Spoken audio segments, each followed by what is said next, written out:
सभी साथियों को क्रांतिकारी जय भीम,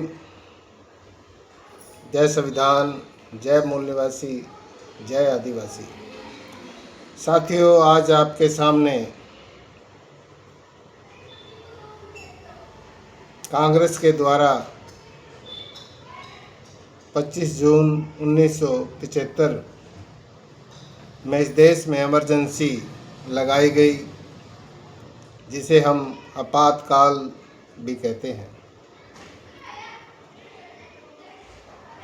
और साथ ही साथ जिसे हम पूरे भारत में राष्ट्रपति शासन भी कह सकते हैं।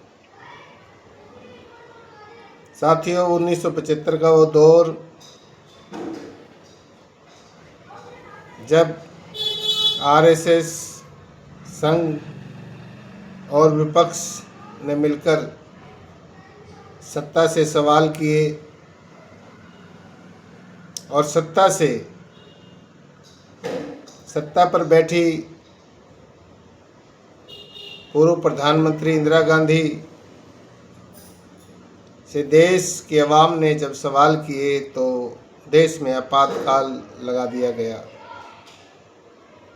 मगर वो आपातकाल साथियों 2 साल चला। उस 2 साल के अंदर विपक्ष के बहुत से लोग जेल के पीछे कर दिए गए, मीडिया की आवाज़ को दबा दिया गया और देश पर एक ऐसा शासक बैठ गया जो लोकतंत्र की आवाज़ उठाने वाले लोगों को ही अंदर जेल के सलाखों के पीछे भेज दिया गया ताकि आवाज़ दबा दी जाए। मगर साथियों,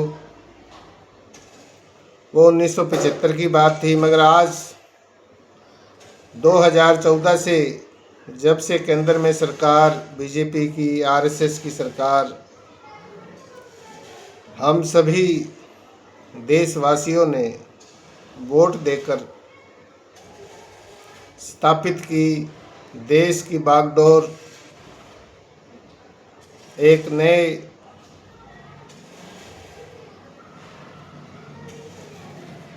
इक्कीसवीं सदी में एक नए बदलाव के साथ आरएसएस बीजेपी को सत्ता सौंप दी, इसलिए कि उन्होंने कहा था कि हम 2 करोड़ रोजगार देंगे, काला धन वापस लाएंगे, पेट्रोल सस्ता होगा, शिक्षा का स्तर बढ़ेगा, हर हाथ काम मिलेगा, उज्ज्वल योजना से हर गैस सिलेंडर पे सब्सिडी मिलेगी। ना जाने कितने दावे, कितने परसेंट दावे पे दावे कर यह हुकूमत ने हम लोगों से वोट लिया। मगर साथियों, 1975 के आपातकाल से ही बड़ा आपातकाल आज देश भुगत रहा है।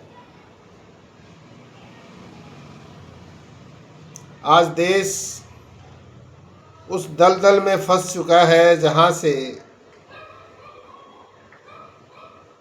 हम अपने आने वाले भविष्य के बच्चों को क्या कहेंगे और कैसे निकाला जाएगा, ये एक बहुत बड़ा सवाल देश की जनता के सामने खड़ा है। नोटबंदी हुई देश में, आपातकाल जैसी हालात, कोरोना काल आया, आपातकाल जैसे हालात, देश में बेरोजगारी चरम सीमा पर है। अगर कोई बेरोजगार अपनी आवाज़ के हक अधिकार के लिए आवाज़ बुलंद करता है तो उसकी आवाज़ को दबा दिया जाता है, उस पर अत्याचार किए जाते हैं। कहीं ईडी का छापा, कहीं इनकम टैक्स की रेड और कहीं लाठियों बरसा करके उन आवाज़ों को दफना दिया जाता है कि कोई आवाज़ सत्ता से सवाल ना करे। यह आपातकाल से भी बड़ा आपातकाल आज देश में लगा हुआ है। महंगाई की सारे रिकॉर्ड तोड़ दिए गए हैं। हमारा जो रुपया है डॉलर के मुकाबले 98 रुपये के आसपास पहुंच गया है। हमारे देश के अंदर सोना जो मंदिरों में हमारे पूर्वजों का चढ़ाया हुआ, जो हमारे पूर्वजों ने दान दिए थे सोने के मंदिरों में, उन मंदिरों का सोना गायब हो गया। सोमनाथ मंदिर ले लो, अभी ताज़ा घटना आपातकाल जैसी है। अयोध्या में 200 करोड़ से ज़्यादा सोना गायब, चांदी गायब, रुपया गायब। आपातकाल 1975 में ऐसे हालात नहीं हुए थे कि देश का सोना लूटा गया हो। अयोध्या जैसे कांड 1975 में नहीं हुए। नोटबंदी 1975 में नहीं हुई। शिक्षकों के जो अधिकार थे वो 1975 में छीने नहीं गए।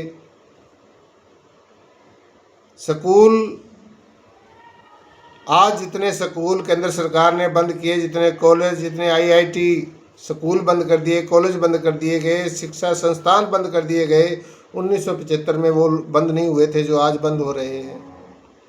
तो देश आज आपातकाल से ही बड़ा आपातकाल की ओर केंद्र सरकार लेके जा रही है। मेरा पूरे देशवासियों से गुजारिश है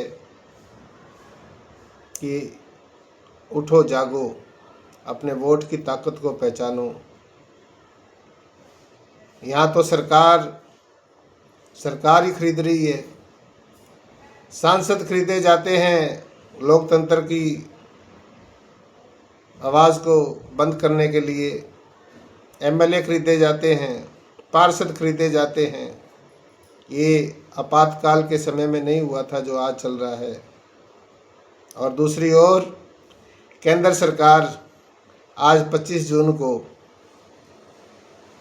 आपातकाल की दुहाई देकर जनता के बीच में खड़ी है,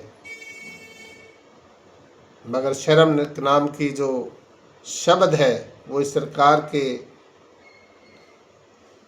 बहुत छोटा है। इसलिए साथियों, लोकतंत्र को बचाने के खातिर अपने वोट की ताकत को पहचानो।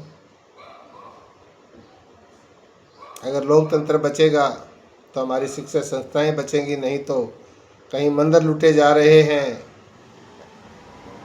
दूसरी ओर शिक्षा संस्थाएं लूटी जा रही हैं। इसलिए बचाओ। आप सब ने मिलकर के अपने वोट की ताकत दिखानी होगी। जय भीम, जय संविधान। मेरा नाम सतीश कुमार खन्ना, आम जनता पार्टी राष्ट्रीय प्रेसिडेंट। जय भीम, जय संविधान।